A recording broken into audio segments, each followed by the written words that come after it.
When Chamath Palantir talks about where he's focusing his investments, my ears pick up and I think I should probably listen to this. This video is a banger. How you're hiring or spotting founders to back now, Chamath?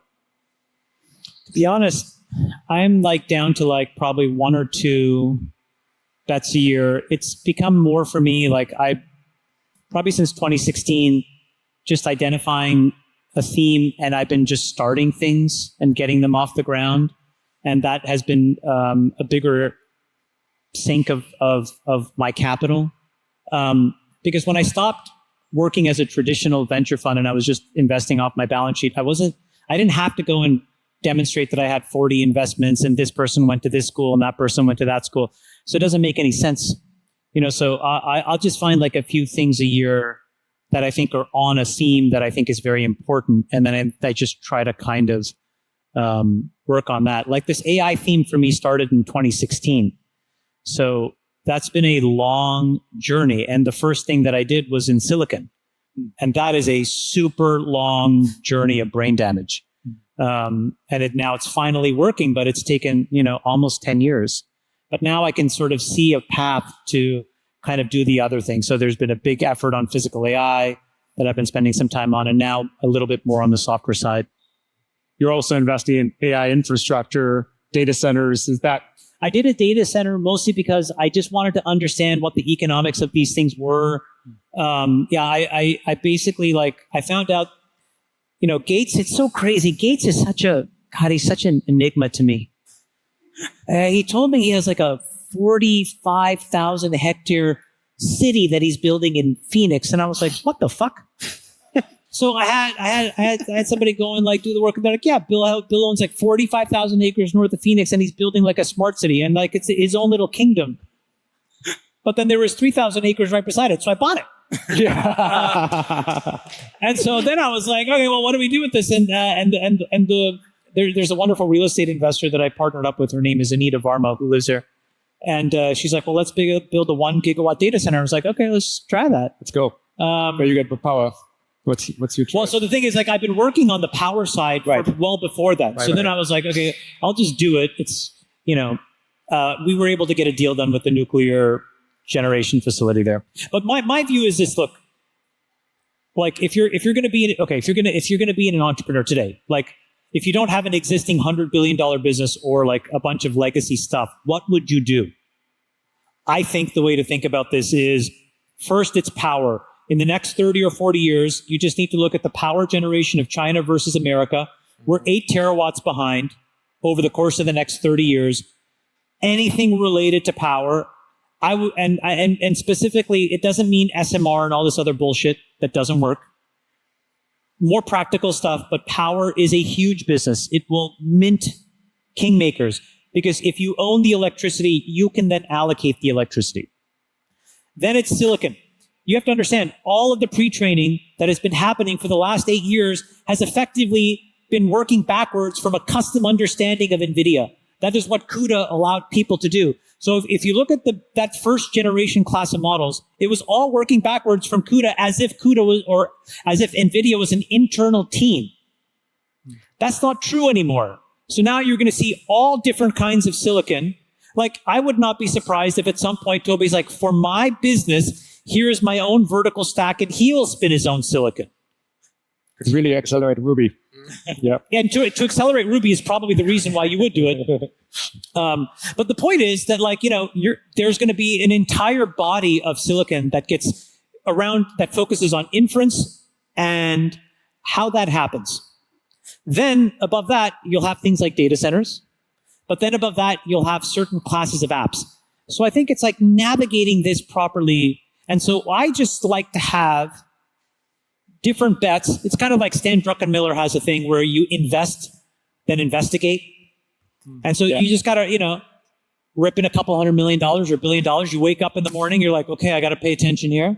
And you learn about it and you figure it out. It's actually, you said something really interesting, because you said you invested in data centers to learn more about them. It's that's actually, tends to not be the order by which people go, but the reason why was because a few years ago,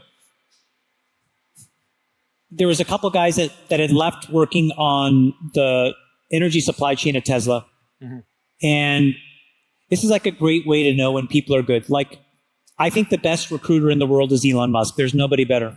Like, if you... Benjamin Franklin was maybe better, but like... Is that true? Like, I mean, he recruited the founding fathers, so... Okay. Like, yeah.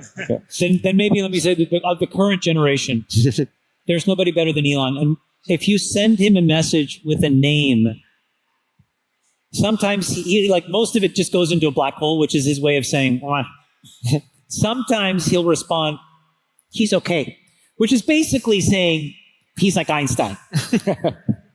Anyways, I stumbled into this thing with this kid that worked for him, and we ended up doing stuff in batteries, which then I did this stuff in actuators. But then I met this guy who was trying to build heat pumps. And that's how I stumbled into the data center thing, because I was like, well, where are you going to use these heat pumps? And he was building something that I thought was very clever, so we got into business together. And then the Grok thing pulled me in because I was like, I can't afford for Grok to fail. And they're like, nobody's buying our chips. And I'm like, well, shit, then I'll just start a data center and buy them myself, I guess. But yeah, it's kind of like invest and investigate. You end up kind of like, stumbling into these. Chamath has scaled down to 1 to 2 investments per year, focusing on key themes rather than diversifying across a portfolio of 40 companies. And this reminded me of Warren Buffett's 20-slot punch card philosophy of making concentrated bets on major themes. Warren Buffett famously said investors should pretend they only have 20 investment decisions for their entire life, forcing extreme selectivity. Each investment becomes precious. You can't waste slots on mediocre opportunities. You wait for the absolute best ideas and go big when you find them. Of course, none of this is financial advice from me, but it's interesting to hear Chamath and Warren coming at things from a similar angle. Traditional VCs operate completely differently. Funds need portfolio construction, 20 to 40 companies to show diversification, hitting different sectors, demonstrating deal flow. Partners need to justify their seat at the table by making X amount of investments per year. The incentive structure pushes towards volume over conviction, making enough bets and a few will work, returning the fund. But that model doesn't optimize for maximizing return, it optimizes for fundability and career preservation. Warren's insights is that concentrated conviction on major themes generates far better returns than diversification across mediocre opportunities. If you truly understand a thing deeply, put meaningful capital behind it rather than spreading small checks across many things you understand poorly. Chamath's 10-year AI journey illustrates why this works. Starting in 2016, AI investing was contrarian, and for many years, it was like chewing glass. A traditional VC making 5 to 10 investments annually couldn't sustain focus on a single theme through a decade of difficulty. They'd move on to the next hot sector, but Chamath, with 1 or 2 bets per year, can stay convicted, keep learning, and compound his understanding of the space. The super long journey that's finally working shows the patience required. Most investors give up on themes that don't work 2 to 3 years in, but transformative themes can take 5 to 10 years to mature. AI in 2016 was still mostly research. The real commercialization didn't happen until ChatGPT in 2022. That's 6 years of grinding through disappointment before the payoff. Only extreme concentration allows that patience. And this connects directly to Warren Buffett's advice that diversification is protection against ignorance.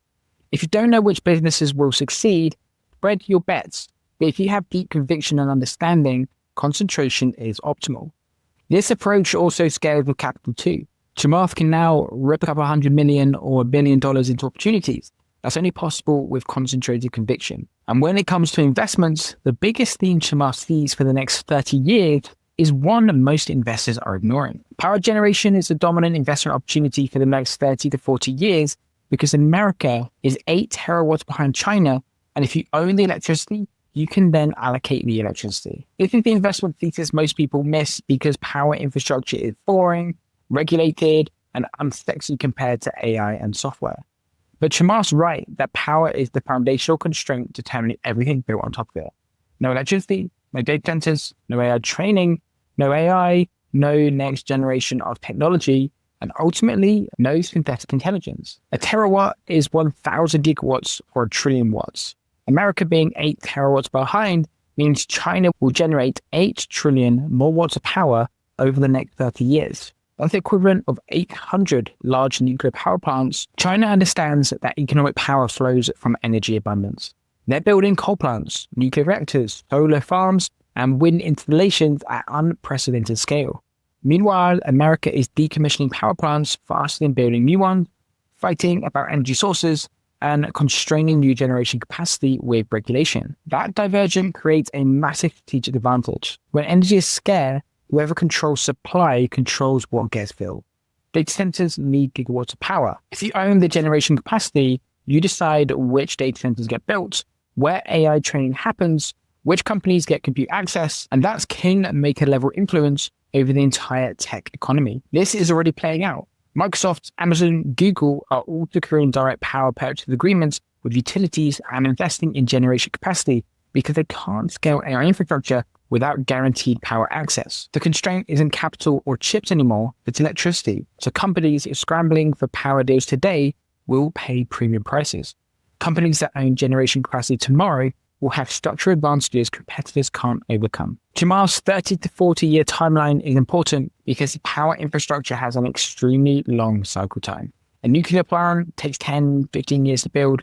Transmission lines take 5 to 10 years. These aren't software businesses where you can pivot quarterly.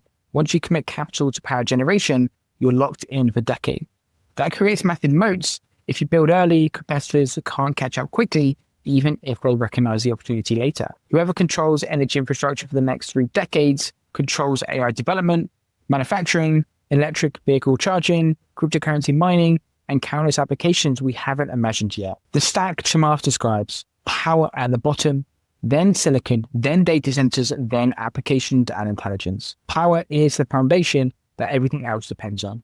You can have the best AI algorithms in the world, but without electricity to run compute, investing in power is betting on the constraint that decides if everything else wins, which is exactly where massive value accrues. Picture this: a potential client searches for what your business offers and your YouTube video appears. Before they've even booked a call, they've built trust with you, turning them into a warm lead. That's why our clients are hitting $100,000 months, because YouTube turns attention into authority.